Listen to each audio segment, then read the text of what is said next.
Welcome to the How Humans Work podcast. I am your host, Jeff Z. So glad to have you with us today. We are now in season 3, looking at the nature of stress. We're going to dive into this ancient system and the way it works and plays out in our lives, and talk with some truly amazing people who have knowledge and insights to help us find our way through the dance of life and the dance of stress that will have heart and truth and love in them. It's going to be amazing, I promise. Let's do this. Enjoy. Here we go.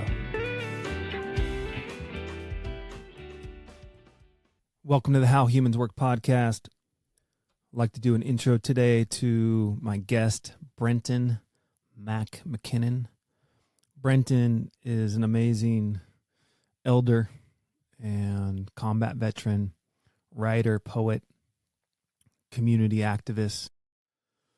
We had a long, very paced conversation exploring many themes, and I want to make sure for people who are uncomfortable or are triggered by conversations around war, prison, stories of sexual violation, to perhaps choose not to listen to today's show, because there are those conversations, not terribly graphic, but real, and they're addressed.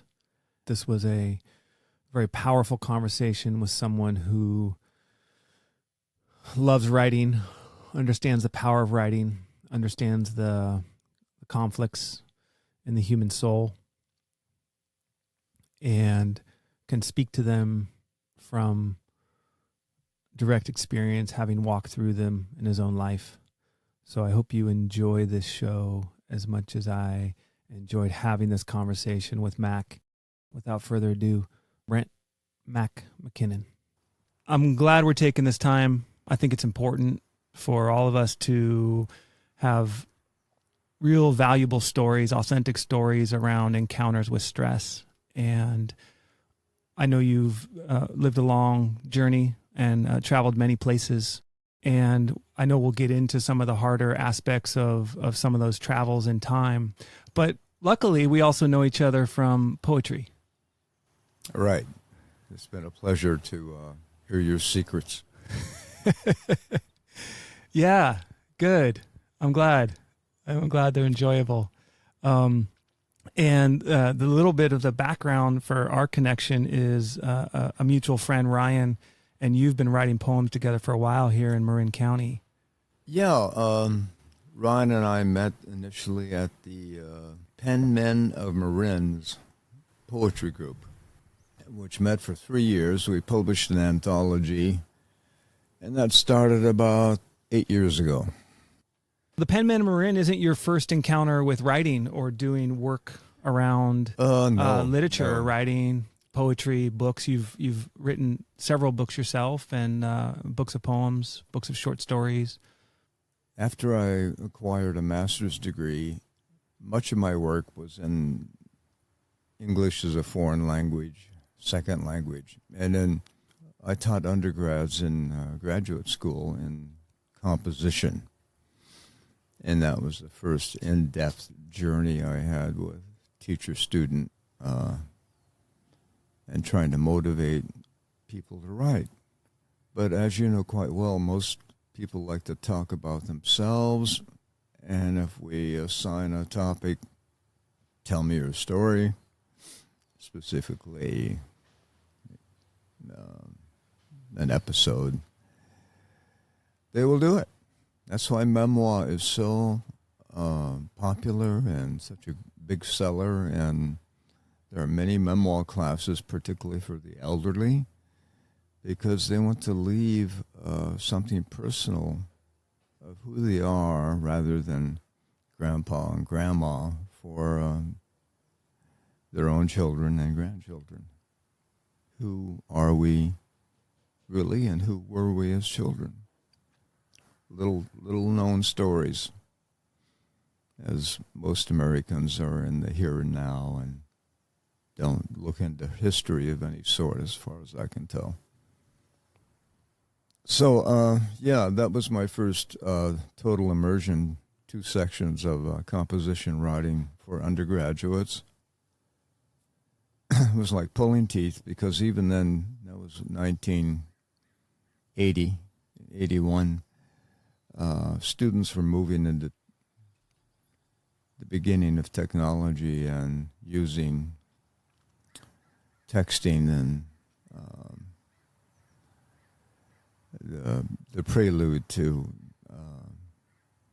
doing everything on a phone or a computer, rather than doing what you're doing right now, is writing with a pen on a piece of paper. Hallelujah.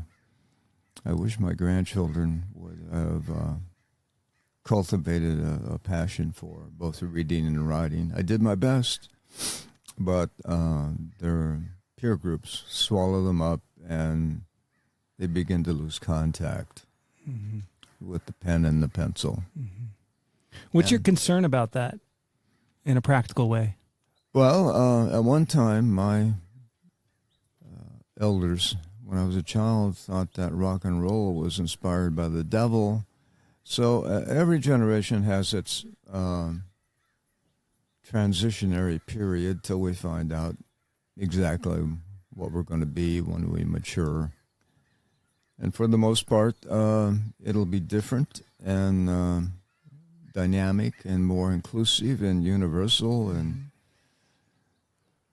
on the other hand, quite impersonal, even though we broadcast the popular view of ourselves on the internet, family pictures, and look what I did, Mom, stuff like that, rather than anything in depth. This is why your podcast should be popularized and touch more people. Appreciate that. I want to stick with that thread a little bit longer in terms of the value of pen and paper and writing.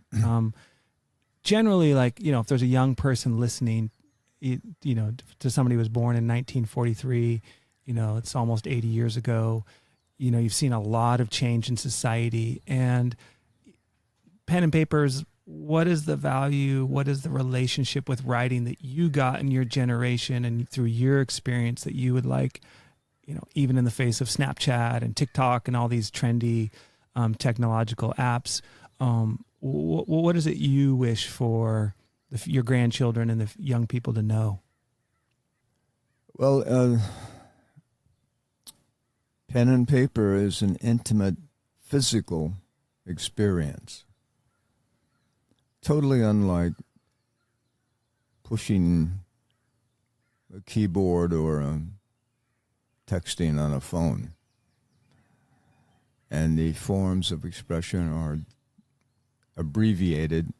Back in the day, we would call it telegraphies, where you had to pay by the word. So when you sent a telegraph, they were very short and to the point, versus the near duplicate now developing in texting. And as a consequence, vocabulary is disappearing, creativity is disappearing, and that can only be reestablished through heartfelt expression, through writing. For those of us who are less inclined to share deeply in conversation, for example, we can write, as I mentioned earlier, on a piece of paper. Yeah. But we would never say out loud, even to our best friend, and even Mom. But the need is to get it out, express it.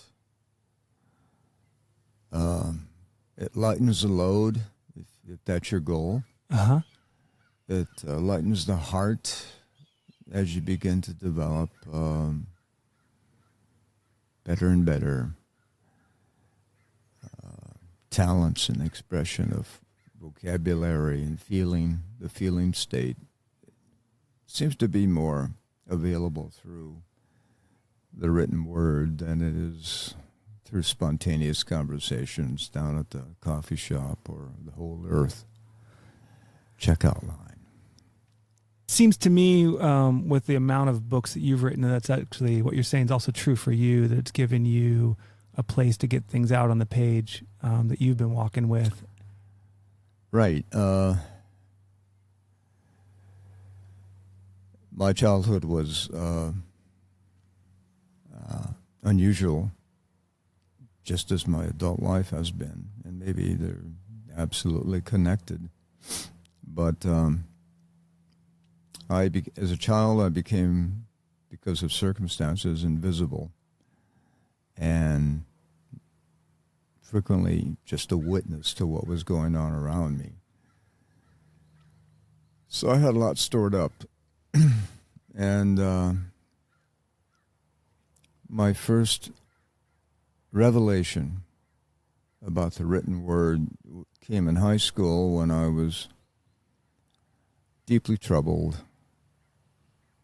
mostly about girls probably. But I couldn't sleep. I'd wake up in the middle of the night and I'd turn on the light and I would write down whatever came out spontaneously on a piece of paper, 3-hole ring binder paper. Get it out, get it done, wad it up, throw it in the trash can, and I was able to sleep. That was a revelation, that there was power, there was absolution, there was freedom and release from emotional states that otherwise we couldn't deal with. At least I couldn't. Yeah. I had no one to talk to. And lots of buddies, but we didn't talk about stuff. We just raised hell.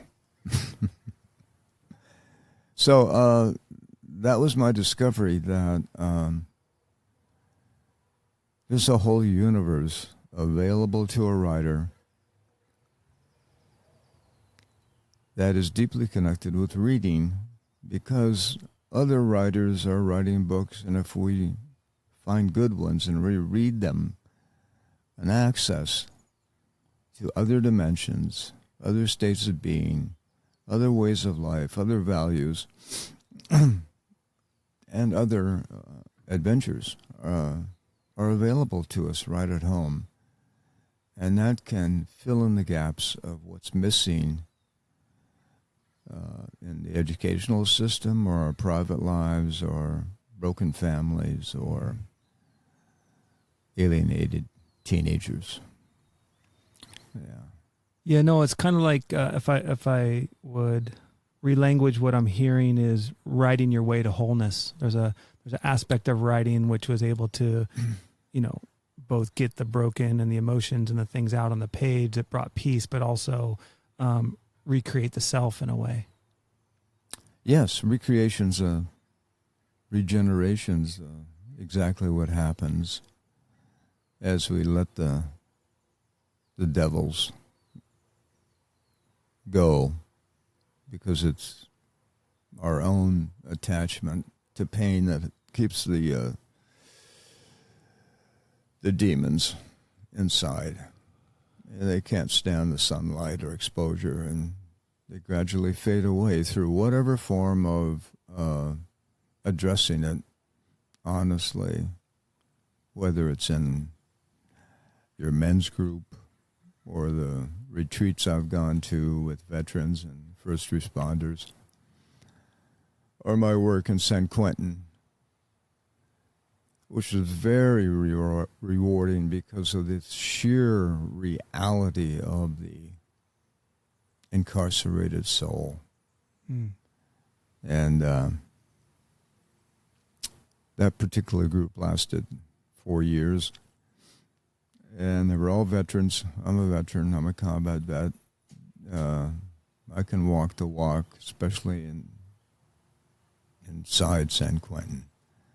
And they know how to read people better than any other group I've ever run into, because they have to survive, and survival depends on the ability to decipher what's going on around them at all times. Yeah. So I developed friendships and was able to make a contribution to individuals.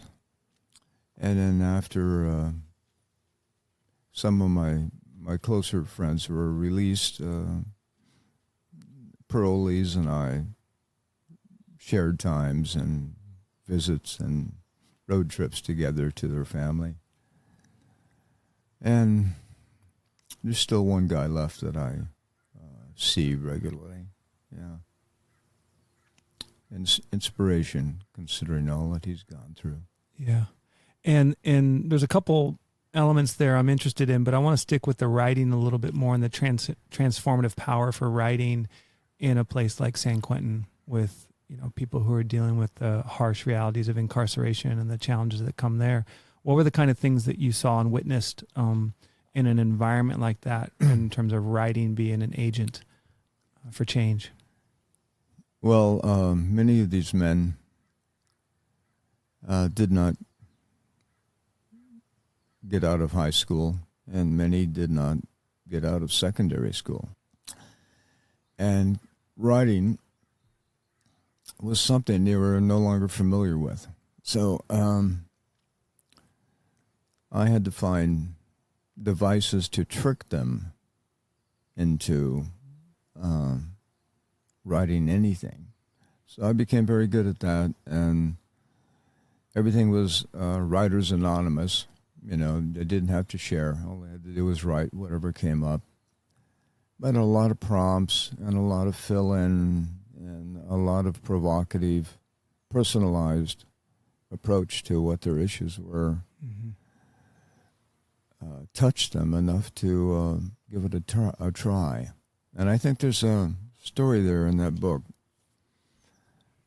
about a young black man who hardly said anything. And at one point, I was given a separate room, and I invited 6 men who hardly said anything in the larger group of 30. And I know that there were deep feelers, always observing, apparently understanding a lot. So when I got them alone and they began to find trust with each other, which is very difficult when you're incarcerated because information is power and can be used against you. At the end of that small group, this fellow wrote his story of being ritually raped by his own mother. And he was from the South, and he had killed someone out of anger and gone to prison. That was a short story that he wrote, and it was traumatic to write, traumatic to hear, and traumatic to have lived. And it stunned us all, even in the midst of that violent subculture. That night I went home and I looked online. Black men, black boys in the South, subject to rape by a parent. And lo and behold, it was a common phenomenon because the fathers disappeared, the mothers, often churchgoers, still had sexual urgings, and they developed a intimate relationship with their sons. And it was a whole pathology, and many papers written about it. So I picked the shortest abstract, printed it out, and the following week I handed it to the young man who had written his story. As we were leaving the writers group for the larger discussion group of 30 men, and I sat next to him, and he read it. And just before the large group launched into a topic of the day, he exhaled deeply and leaned back in his chair, and he said to no one, "I thought I was the only one." Therein you have the power of expression. He had punished himself because he felt he was culpable in the sexual relationship with his mother. And it wasn't true. It was more common than we want to imagine. And that he was not alone, and he now more deeply understood the circumstances that resulted in that moral injury and the original trauma in his life. So that was probably one of the more dramatic episodes of self-revelation and writing, although there have been many. Mm-hmm. I had my college students keep a journal, which I collected once a week, maybe 30 kids, freshmen. And after a while, they started spilling the beans because they never saw me look at a journal. And I read them all. And some of the stories in this middle class, white, small college in New York were traumatic. And they had never told anyone before. I was an invisible reader. When they looked at me as the classroom teacher, they didn't think of me as the reader. And I was not a therapist. I didn't know what my role should have been at the time. And so I said nothing. All I said was keep writing. Yeah. And they did. And whether or not that is measurable in terms of self-worth and letting go, all I know is the first time they had ever expressed these traumatic episodes in their life. It's very powerful. Yes, Very powerful stories, very powerful moments that you've witnessed. And one of the things I understand from your own journey is you've actually walked with a lot of people through their recovery through trauma, and that writing's been a vehicle for that. And I know kind of like one of the things I appreciate about your short story writing is the way you do tackle the underbelly of life in a very real, sometimes humorous, sometimes gallows humor, frank, poignant way about these stressful experiences that we tend to, bury in different ways. And so I just want to maybe hear a little bit more about your journey as a mentor and a teacher, and what you found and what you learned by, in addition to the stories you told, witnessing people through the journey of recovery through traumatic experiences. Well, you have to remember, I'm not a trained therapist. I'm just a empathetic listener. And I have tricks to get people to start talking, and like yourself. And in my case, writing. And as I mentioned earlier, everybody, almost without exception, likes to talk about themselves. So you have your tricks as an interviewer and a listener to get the ball rolling. And I have mine as a writer and a writing facilitator. And if you read your participants correctly, you come up with some provocative prompts. There are many generic ones that seem to work well. The last thing I ever thought I'd write about is if I could tell my dead parents I would say, and it's just finish the sentence. Mm-hmm. Boom. Go to the next one. Boom. Which is in a trade called automatic writing. You stop thinking and you just feel and let it go. And you move on to the next one, the next one, the next one. And suddenly you have a body of work that begins to make sense in a certain way of what the fuck happened to you personally. Because you've never put words to it before, right? Yeah. Even in therapy, it's often a social experience. And you don't get down to the nitty-gritty. And I guess, I don't know. I never met a good therapist. And but I've met many combat veterans and policemen and firemen and firewomen. If you approach them with respect and empathy, and they know that you've been fucked up too, they'll let their hair down for their own benefit. And you realize that it feels good. And they don't have to share it with anybody. They don't have to go on a podcast or write a book. They just need relief. And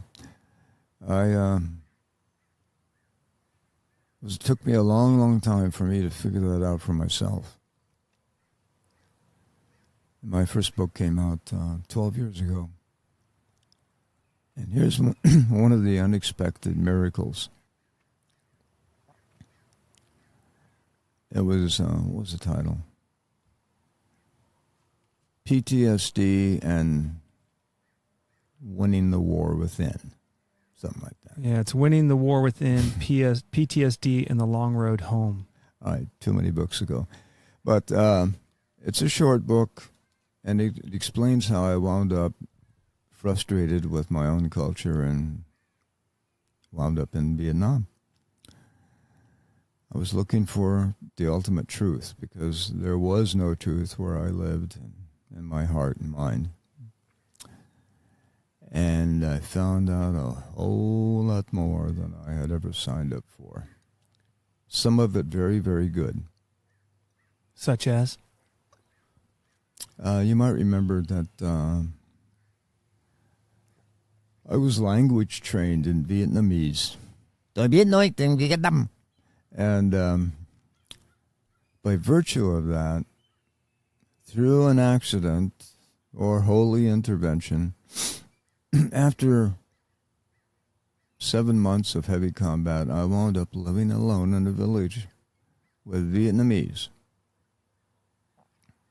unprotected, except by my M16 pea shooter. And my job was to teach English, create projects for the benefit of the village.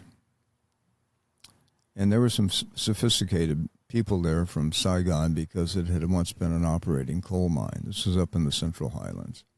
Beautiful. Well, as everybody knows, if you're in a good class with good people, or a men's group or a women's group,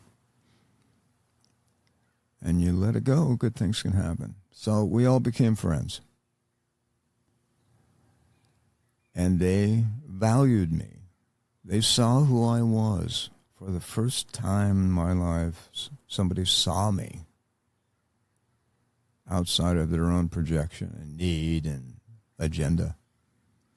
And that was such a powerful experience that I didn't want to go to sleep at night because I didn't want to miss anything, and I knew it was temporary. Anything could happen at any time. People were dying all around us. The war intensified in 1967. And that was a turning point in becoming human. Of course, psychologically, I later tried to recreate that by running around the world and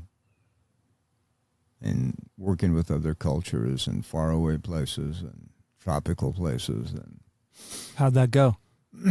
Your attempts at recreation? Well, I looking back, I can see now that when everybody's in danger, it's a tremendously bonding experience. They didn't have a militia. They were unarmed people. I probably had the only gun in town.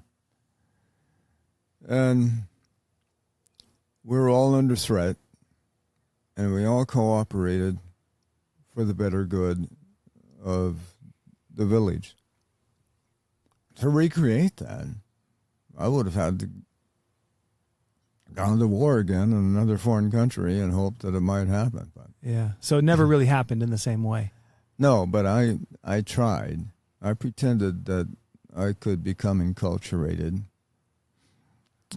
Peace Corps twice, third world countries, employment.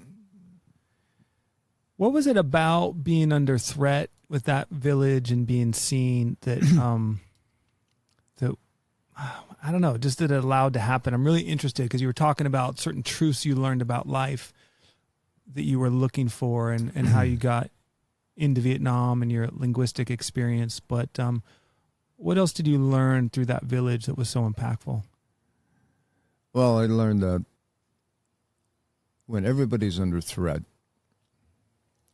we all tend to cooperate. You know, there are many, many stories of strangers in America saving other strangers in a raging river or a fire at the risk of their own life. Why do people do that? Well, that's what it was like every day, where I lived for 3.5 months. And that was tremendously bonding and created a trust that I'd never known before. I grew up not trusting any adult after the age of 6. And there I was putting my life in their hands because they could have turned me over to the Viet Cong. I would often sleep in their homes at night. Was basically a warning, don't go home tonight. Because I had no lock on the door. I hardly had a door, you know. And anybody could have pulled me out at any time. That was the first time I had a sense of belonging after the age of 5. And I felt loved and seen and valued, and it activated any talents and creativity and drive I had to serve others. Well, that persisted, but I could never recreate that intimacy again abroad, even though I spoke ultimately 5 or 6 languages. You can't become an Indian or sorry, you mentioned our mutual friend, or yes, yeah, I got it. Or a Mexican, or you are an American, and you bring the whole load with you. Yeah. And a lot of people abroad are optimistic. Everything's great. Well, it's not great. Most of the world suffers in a way that we can't imagine. And life is unpredictable and dangerous and highly political. Here, we're talking in suburbia, and there's nice trees, and a dog came out to say hello, and there's food in the market, and there's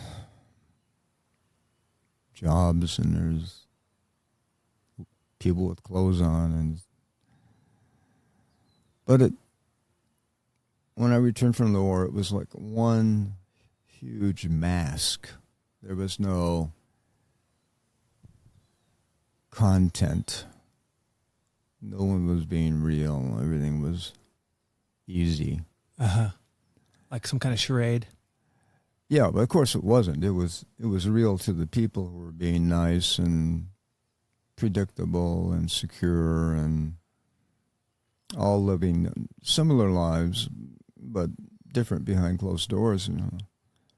And that's what happens here on this block. Everybody gets along, smiles, chit-chats.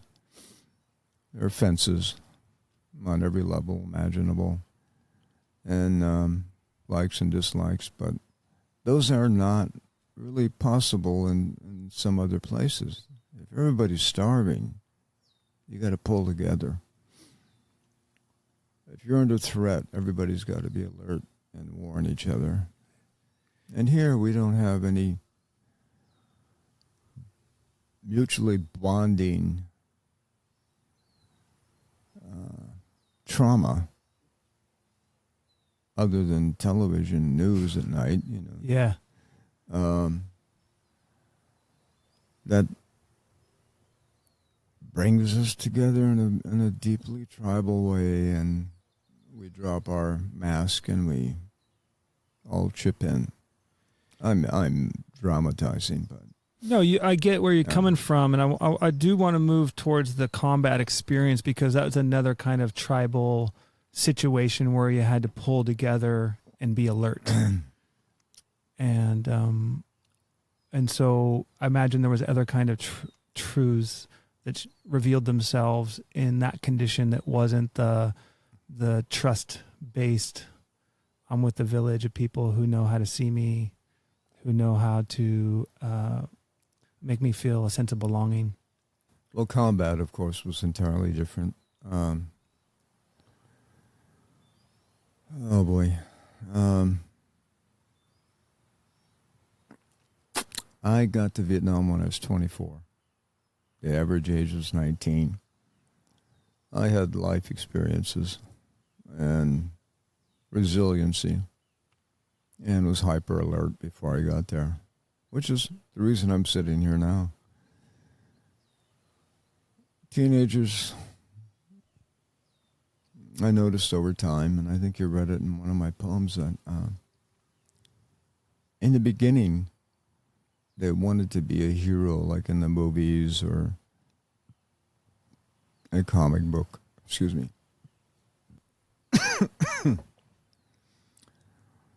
Okay, some guys wanted to be heroic.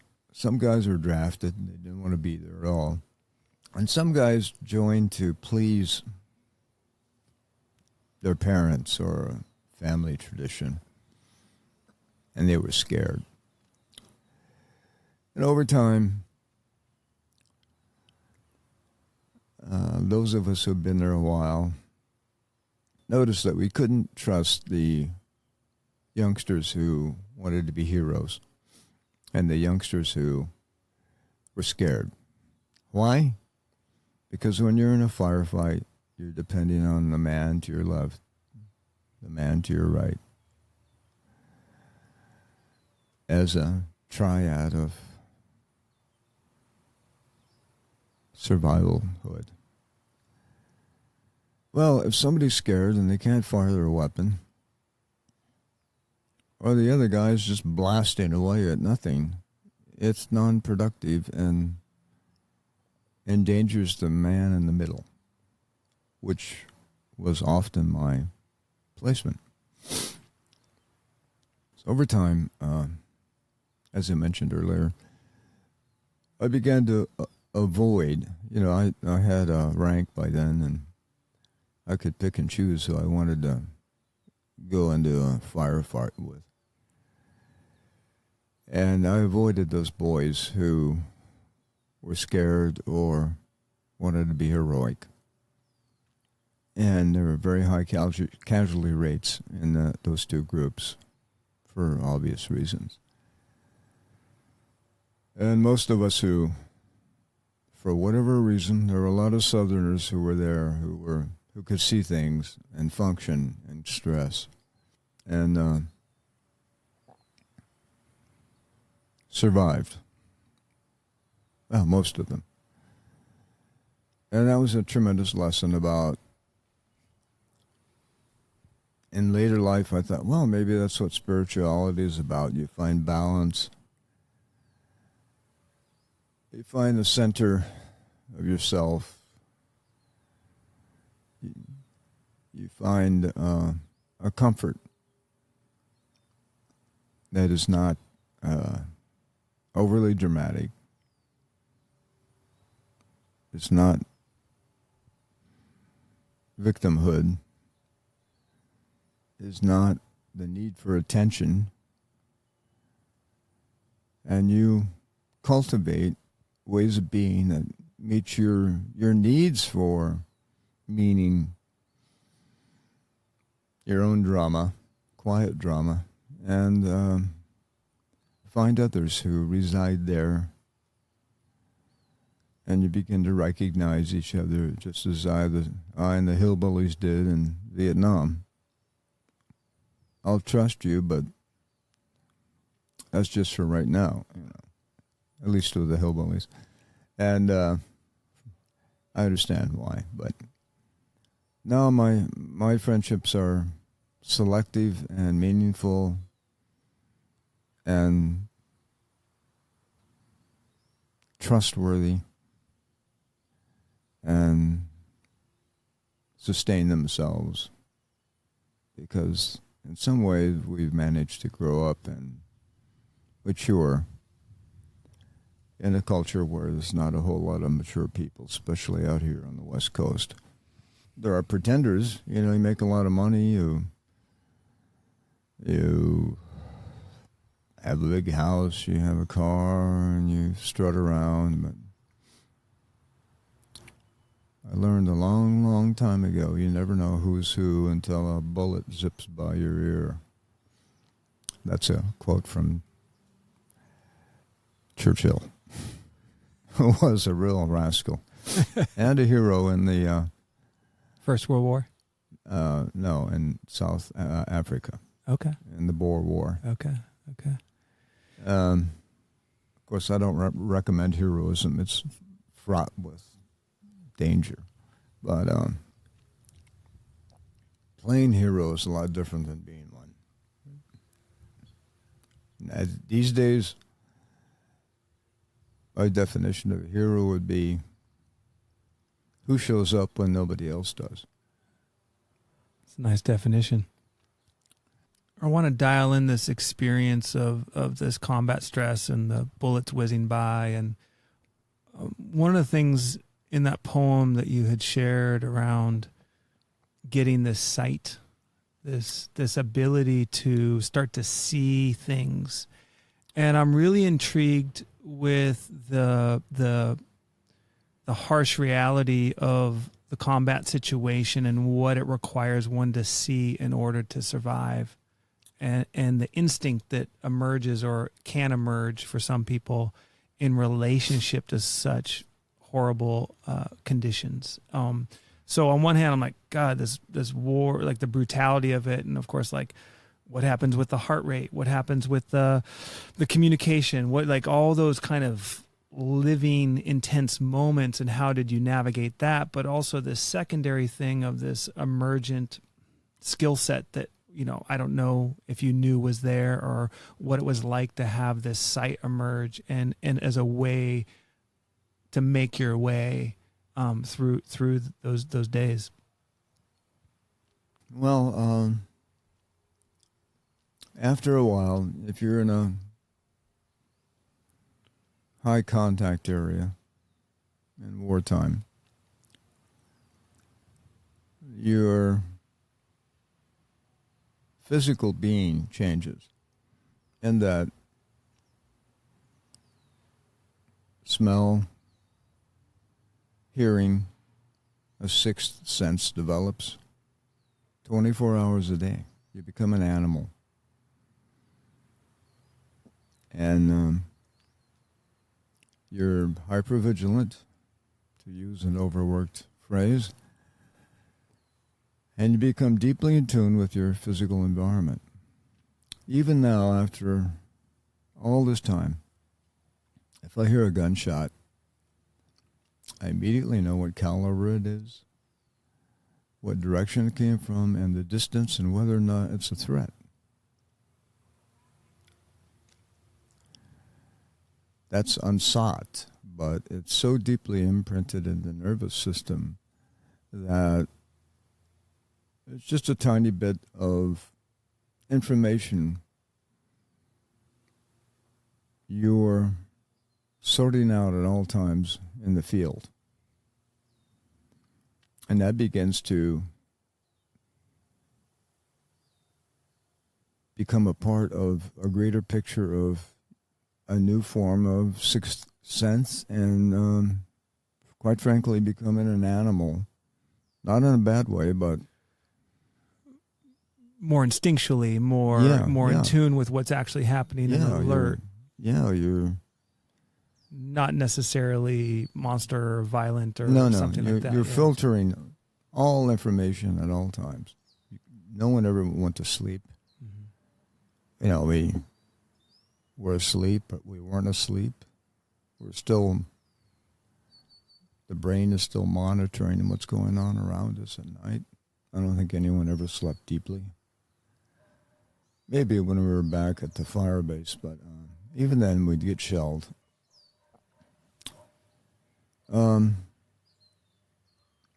And even if you become a finely tuned machine of intuition, there is no accountability for the randomness of war. A guy in front of me bends over to pick up a cigarette butt and bang. Sniper shooting at him hits the guy in front of the guy bending over. You never know. You never know. And that's why everything has to be filtered and sorted out before you do anything. So, stress, it depends how major the threat is. We were overrun twice, and that's pretty fucking major. What's overrun mean for? Oh, the enemy has penetrated your defenses and is running through your immediate zone, your immediate area. Helter-skelter, shooting, killing. You are too. And at that point, it's every individual for himself. There's no coordinated response because it's almost impossible in the midst of all the noise going on to give and receive orders because that's a rational part of your mind. In the meantime, the animal has taken over and you're doing everything you can to stay alive in your immediate space. And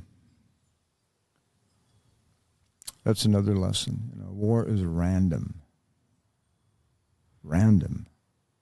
Yeah, I hear the randomness for sure, and I was surprised to also hear the kind of coherence is there as well in terms of being able to see who was more likely not to negotiate the randomness of it. That if you play hero or you think hero in your mind, or if you're overwhelmed with fear and can't, get your wits about you. Some guys are not overwhelmed by fear. They've been through it, and they know that common sense will serve them well if they look around and develop some sort of survival strategy in the very moment that it's happening. And they're functional. Others are not, functional. And that's because they're never really well trained. They're teenagers, they're draftees, gone through boot camp, 3 months of infantry training, a month of rifle school, and they're off. There's no preparation for the chaos that a young person encounters. Absolutely none. And you can see that now in Ukraine. The Russian troops are all immature and draftees and poorly equipped, poorly trained, poorly led. They don't want to be there. I worked with Russians in the Soviet Union and post-traumatic stress. 20 of us combat vets from Vietnam went there in 1988, 20 years after I got out of Vietnam. Because all the young guys coming back from Afghanistan, the Russians, were screwed up. And through a agency in Seattle that brought former enemies together, the Palestinians and the Jews, the Catholics and the Protestants in Ireland, and did communal workshops, created this program, and off we went. It was 2 months, and we worked in Moscow, and then we went all the way across to the Chinese border in Kazakhstan. Amazing people, amazing experience. Mature men that I'd never run into in America, even to this day. Their culture produces men grown-ups at a far earlier age, out of necessity. And because we had the combat experience and they had it, there's an animal recognition of each other, which meant a whole lot to both of us. And we bonded deeply.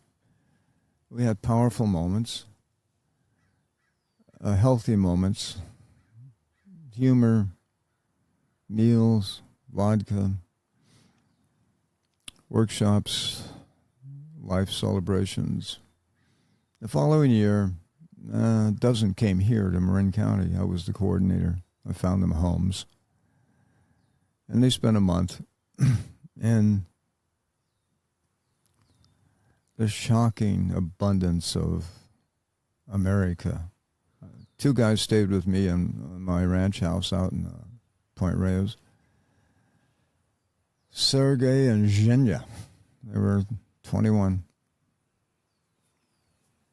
One of them very traumatized. He had been blown up in a tank. The second day, I took him into Safeway. These are people who stood in bread lines for an hour to get a loaf of bread. They walked into Safeway. They were in shock. Oh, God. Rows and rows of fresh vegetables. Rows and rows of cold drinks and vodka and milk and anything imaginable, and then some. And we had many adventures. We had some public meetings. Some spoke in high schools. I took two of the guys up to my daughter's high school. And one of them had been damaged by fire. His face was distorted. And he gave a riveting human presentation in front of 50 high school students that just blew their minds. And another guy got the prosthetic arm. Others got different forms of treatment. And at the end, I thought, what's the most decadent capitalistic experience I can provide for these guys? And I thought, oh, yeah, Reno. So I started calling around to the PR people at the casinos. And, hey, I got a great story for you. Give us some rooms and we'll give you all the copy you can handle. And then I called the Vietnam Vets of America up there in Reno. And they said, yeah, man, we'll coordinate with you. So we go up, half a dozen cars, a lot of veterans now involved here, Vietnam vets. And it's fundamentally, by that time, one big party. So we get to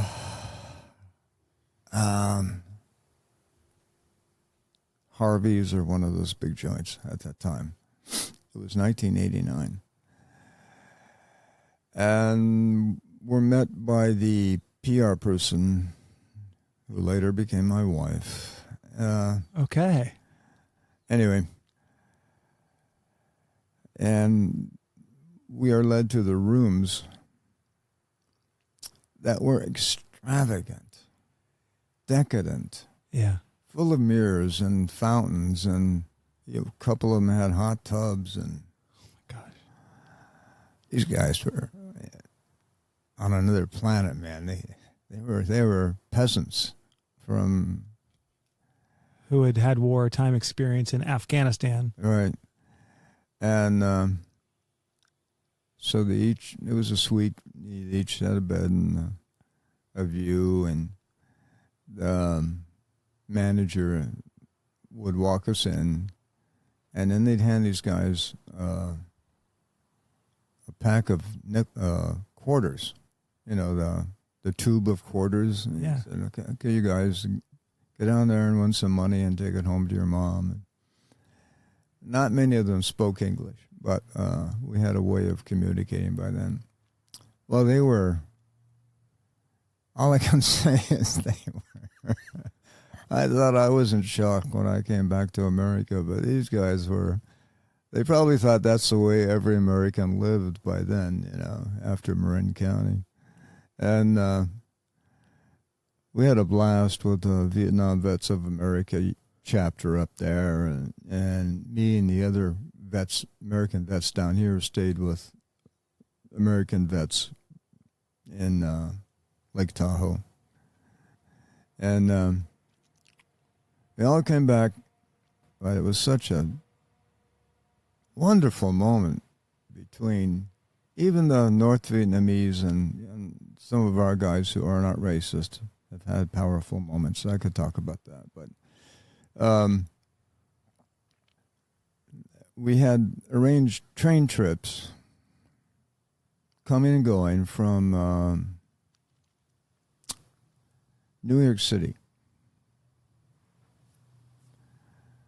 So we gave them Zhenya and Sergey a suitcase full of food, snacks, and half a dozen bottles of vodka. Well, the communist regime was still at the end of its empire, but still they had a monitor who was hated, of course, going along with them. Well, somewhere around Philadelphia, they all started drinking, and they beat up the communist monitor and threw him off the train. And somehow they got back to the airport and got on the plane, and I don't know what happened to the communist guy, but imagine that was rather cathartic for them. oh, I bet it was, yeah. And I learned about this later, of course, and because we stayed in touch for a long time. In fact, last year, Zhenya and I talked on, what's that Facebook, face-to-face and telephone. Like FaceTime or Zoom. Yeah, FaceTime. Yeah.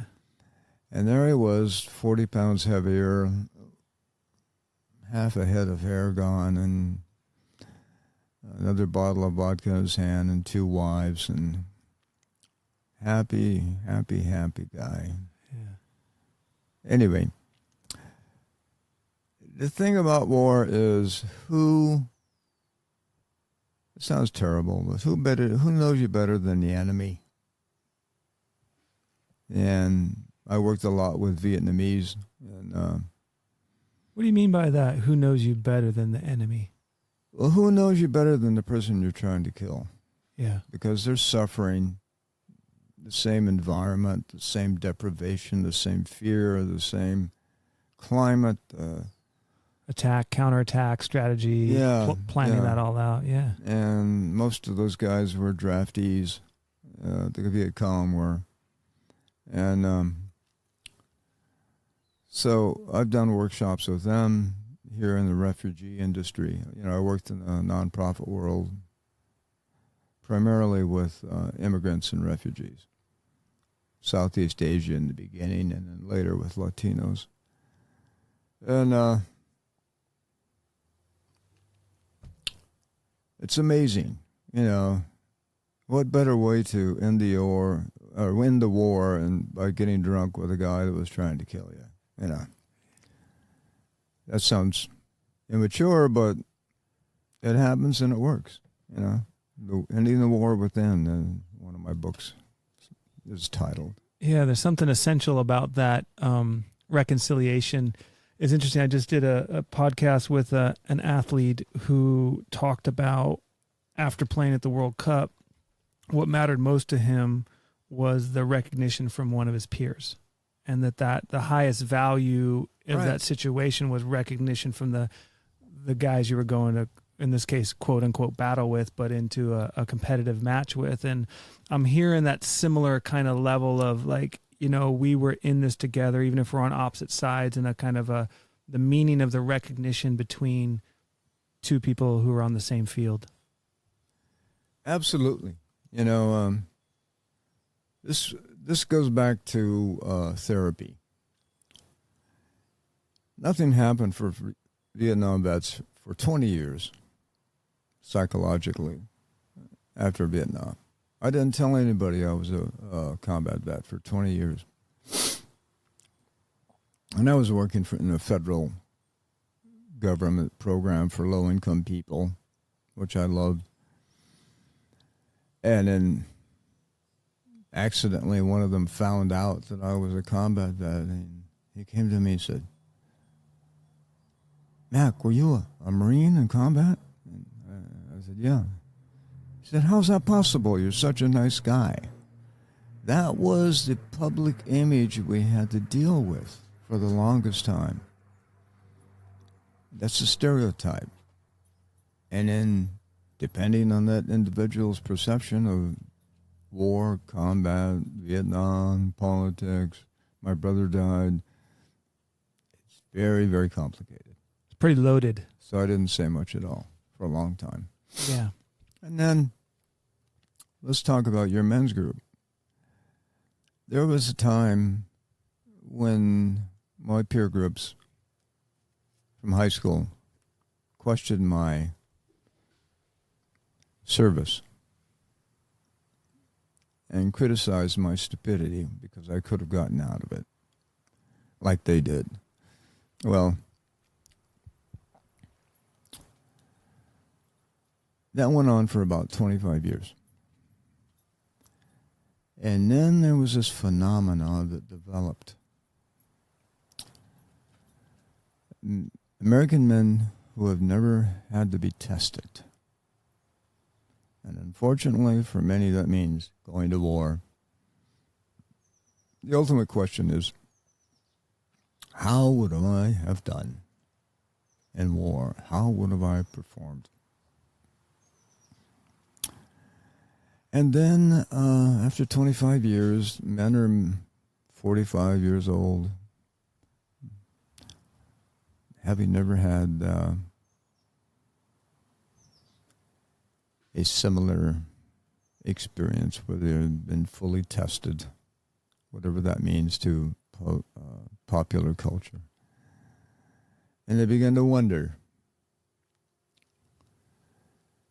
And then this whole phenomena, wannabes developed, and fake stolen valor developed, and respect for Vietnam vets where there was none before when it really mattered.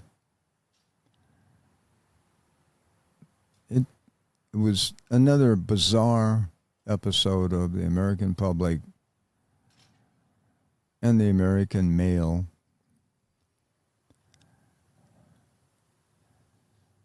and the journey of life trying to figure out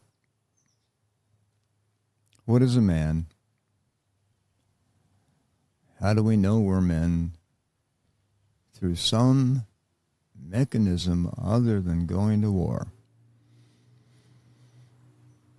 That question is still unanswered in many ways and driving men of all ages into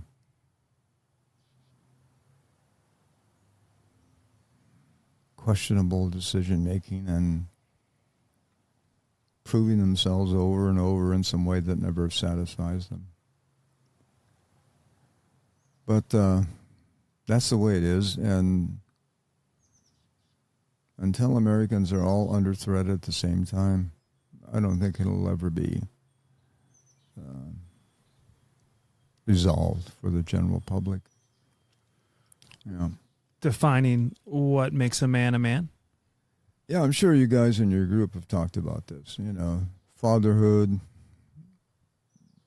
gainful employment, yeah, nurturing, loving, kindness, compassion.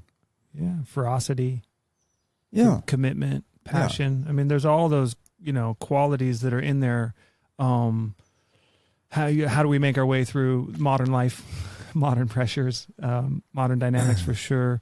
But I'm moved by a lot. I really appreciate so much of what you've been sharing. And I'm moved by a couple things in particular, or moved towards a couple things in particular. And really this deepening this critique of,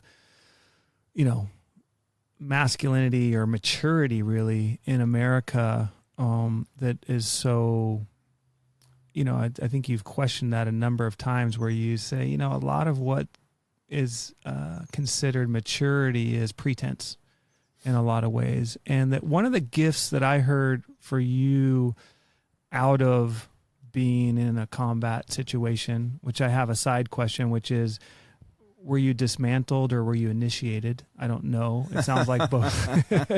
It sounds like there was a bit of both. And there was some afterwards of dismantling some of the things that happened, but also finding the initiation or the blessing there. But one of the things that I heard for sure is your ability to decipher who was valuable for you to be with in your life got really clear from the combat experience. True. Otherwise, you wouldn't be sitting here. Thank you. Appreciate that. But to what extent is that skill necessary? I had that question too. Yeah, go with that. What do you think? Maybe pros and cons. If you're in business or a manager, you need to decipher who's who might be fit for which job or which task, who's a candidate for promotion and leadership. And how much is that instinctual versus how can it be taught? Who am I sitting with? What actually is happening between two people? And can you see? Can you feel instinctually? And yes, empathetically, without judgment or agenda, and just experience the soul in front of us. And it'll all be revealed. And when you're in a condition, when you're under threat and you have to assess who you're with, I see the contrast between that and the village story where you were able to let that evaluative system down a little bit and just experience the trust of it, right? So those are like the two halves of the nervous system where it's like I'm sympathetically like ready to go, and I'm like parasympathetically like I can relax, and and so I'm wondering, when you came back and you both were searching for that parasympathetic belonging, and yet you had this kind of deep imprint of the animal instinct waking up and supporting you and helping you survive. The pros and cons of having that system tapped so hard, and how much, I'm imagining that the writing and the other work you did supporting and mentoring people through their trauma was one way you were able to heal the excessive toxic stress of war. Well, that came much later. I was confused. traumatized, suffering before the term ever evolved, PTSD. Mm-hmm. I see that now clearly, but I was returning to the place that drove me away because of what I felt was the superficial nature of suburbia, white suburbia. And my high school sweetheart had graduated from college and informed me that we were getting married. And I had to ask her dad for her hand in marriage, and he got me a job in an aerospace lab. And it was a nightmare. I mean, it was not my dream, it was somebody else's dream. I went to work, and I had to be sterilized in this white pajama, go into this lab and put things together. Well, it lasted about 3 hours. And then I told the manager, I said, I got to get out of here. So he followed me out to the parking lot, and he said, look, man, I was a Marine in Korea. I understand. Don't worry about it. It'll come together for you in its own time. I had a roommate, Danny, and he drove me to the LA airport. I had about 4 beers, and I looked up at the departure board, and it said Honolulu. And I left without a word to anybody. And I went to work in heavy construction. Well, it was a boom then. All the hotels were going up. And I worked with people from 6, 7 different cultures. Pacific Islanders mostly.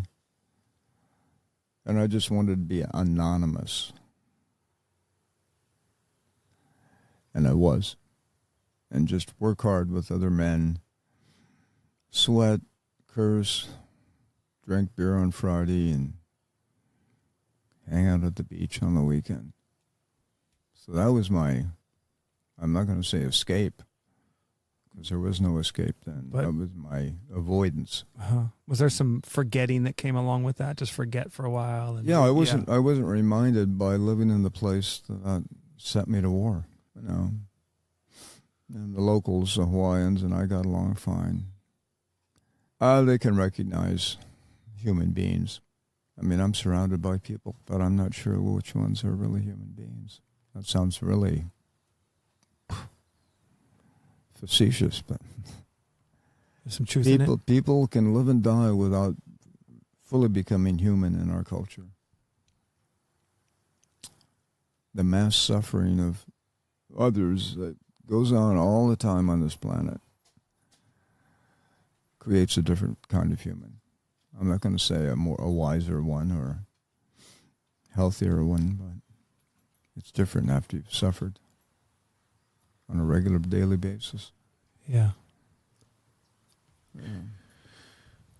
Wow. I wandered off there. No, it's good. It's good. Got the dog visiting again. That's good.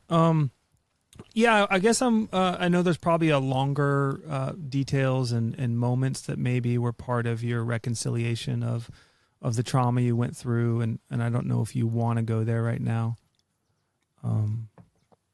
Well, I will say this. There's reconciliation. And I include a traumatized childhood with this, and war.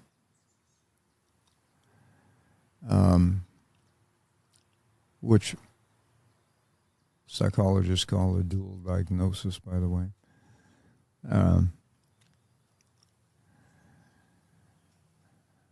The war's never over. We can only experience and create a ceasefire and make peace with the past and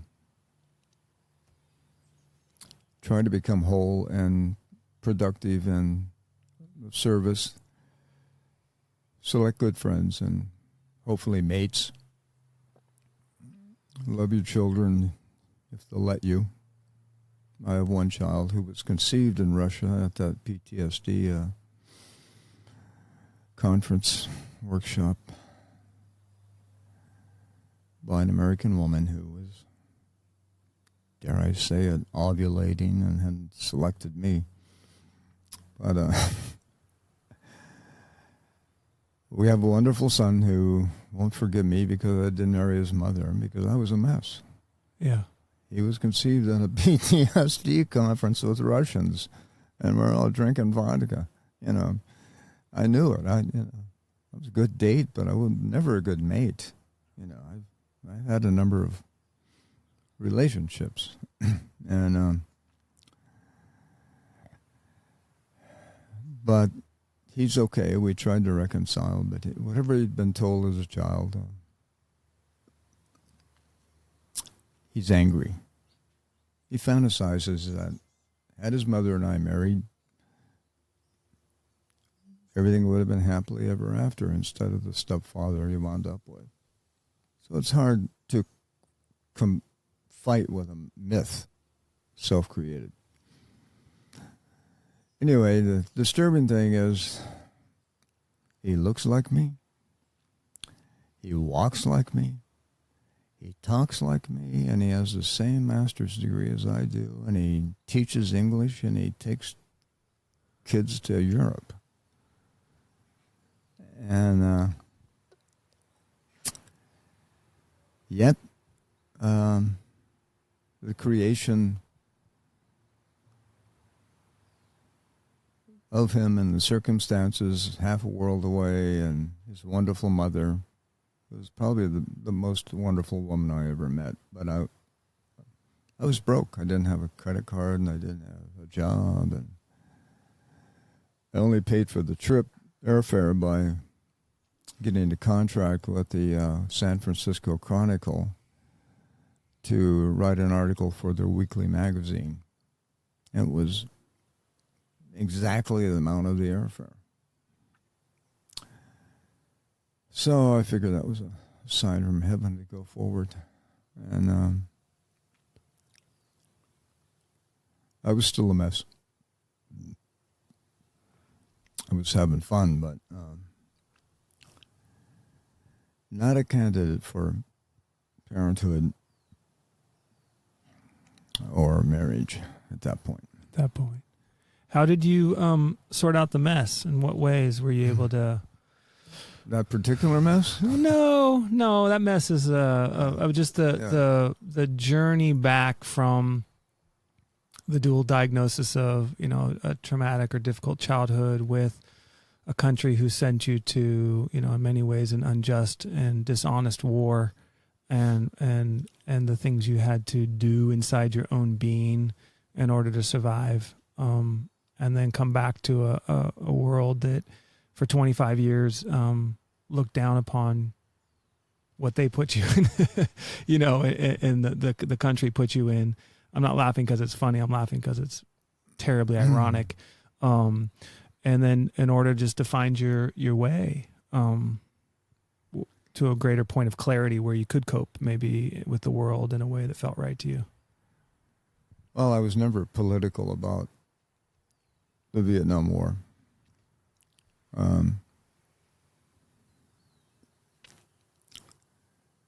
My motives for participation were not patriotism. I was lost. I wanted a few answers before I died, and I thought maybe combat would provide those. So that's what I signed up for. And I always held that in my mind. It's not anybody's fault. It's my choice. Even afterwards, and all the chaos and the mess of federal government and who made money and on and on and on.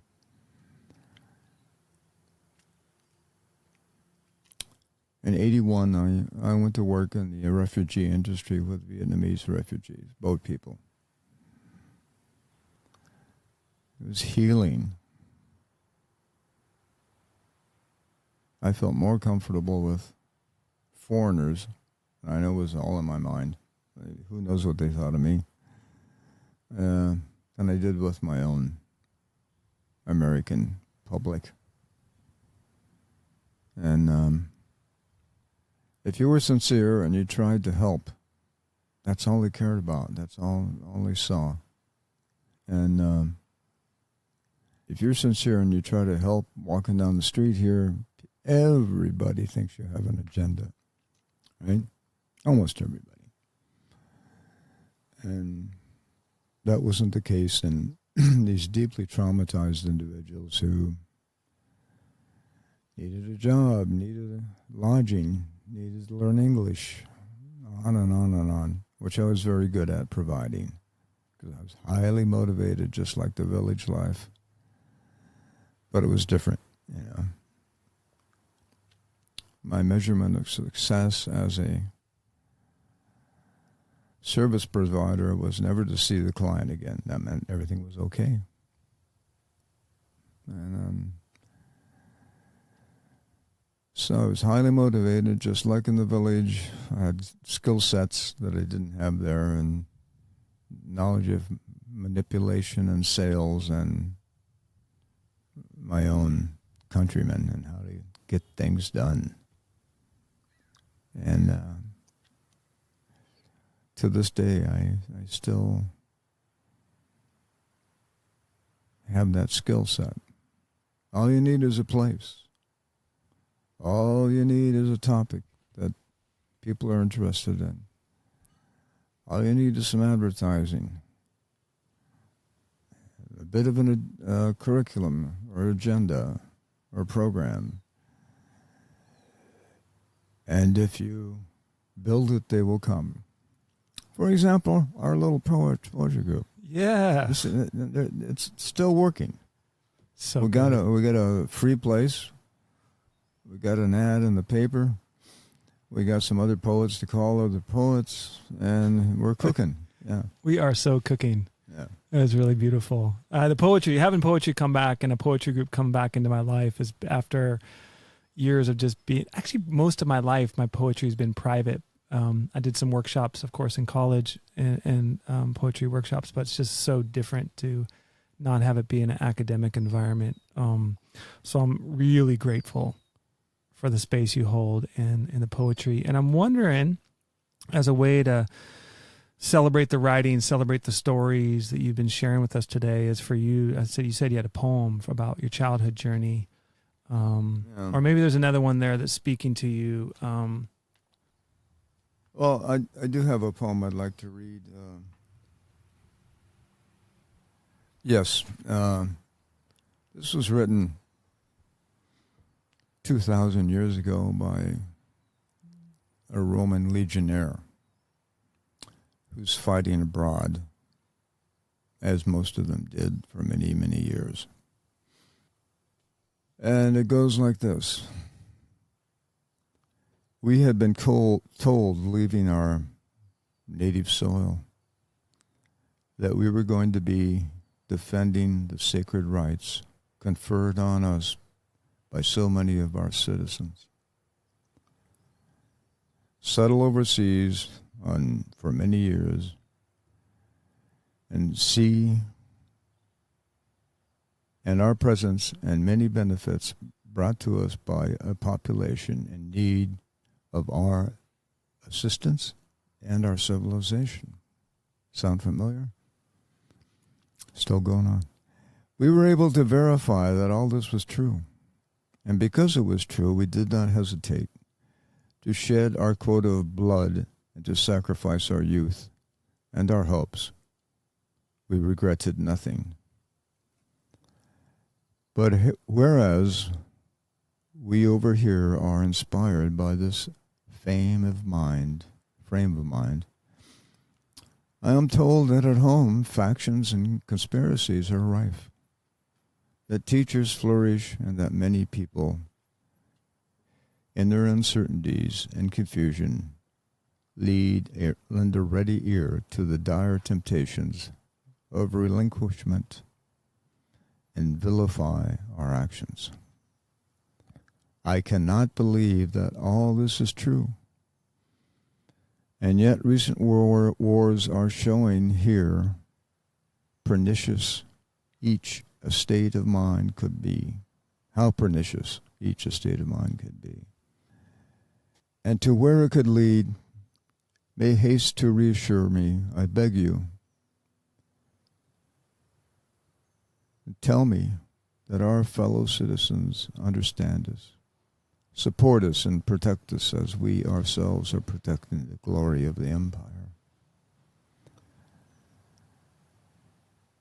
If it should be otherwise, if we should have to leave our blood-drenched bones on these desert sands, and in vain, then beware the anger of the legions. Marcus Flavius, centurion of the second cohort. That's really his poem. Yeah. So, Wow. Nothing's changed. Beware. Yes, but that doesn't happen in America. You know, it's the veterans who should be pissed off. Instead, after time, the American man who has had only one meaningful, fully engaged, self-validating, heroic moment in his life,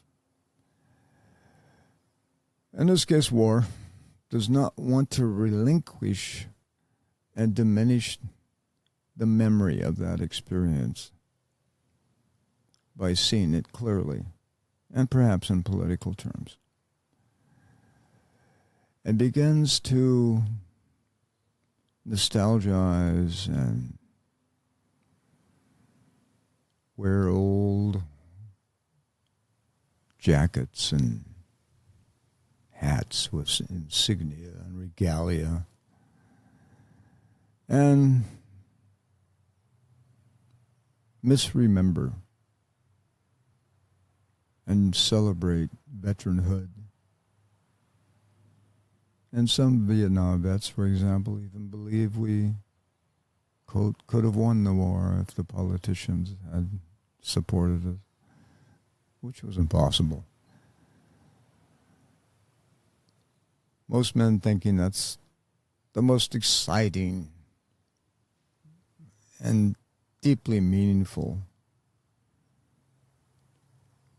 experience they'll ever have, will never match it. Even when children come and love comes, and they choose to remember it in a way that they can tolerate the past, that it was good and they were men. And it shall never come their way again.